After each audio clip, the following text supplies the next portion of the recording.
মিত্রকে অনেকেই চেনেন সাহেব বিবি গোলাম উপন্যাসের রচয়িতা হিসেবে।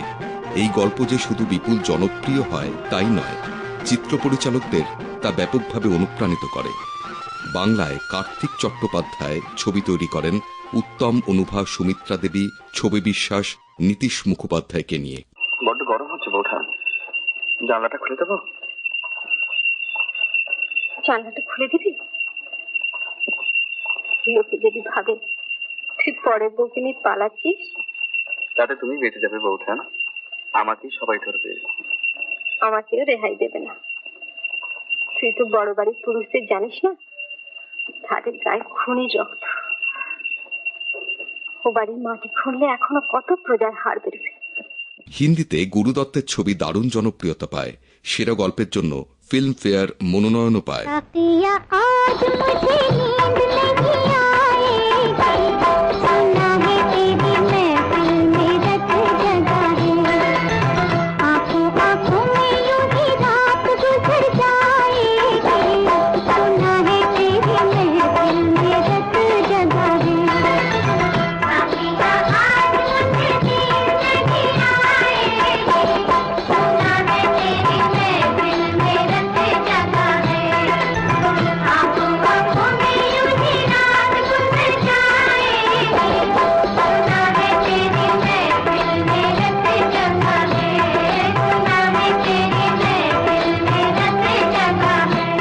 জনপ্রিয় অন্য গল্পের মধ্যে রয়েছে আসামি হাজির।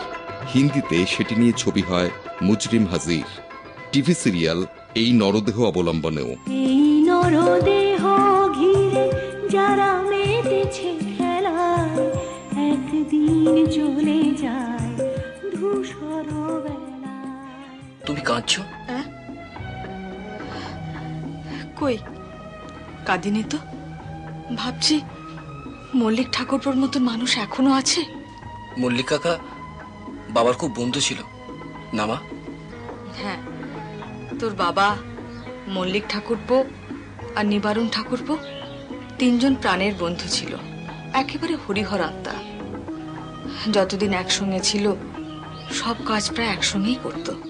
তার লেখা নিয়ে আরেকটি জনপ্রিয় সিনেমা বীরেশ চট্টোপাধ্যায় পরিচালিত কড়ি দিয়ে কিনলাম।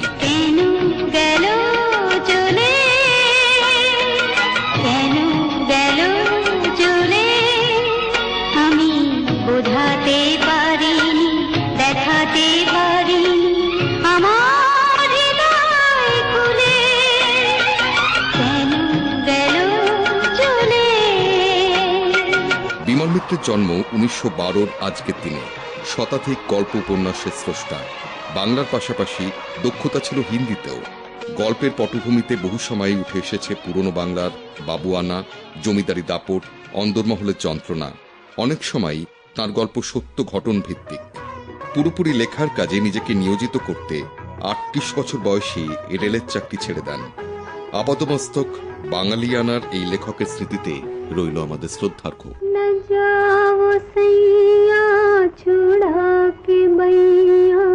कसम तुम्हारी मैं रो पड़ूंगी, रो पड़ूंगी।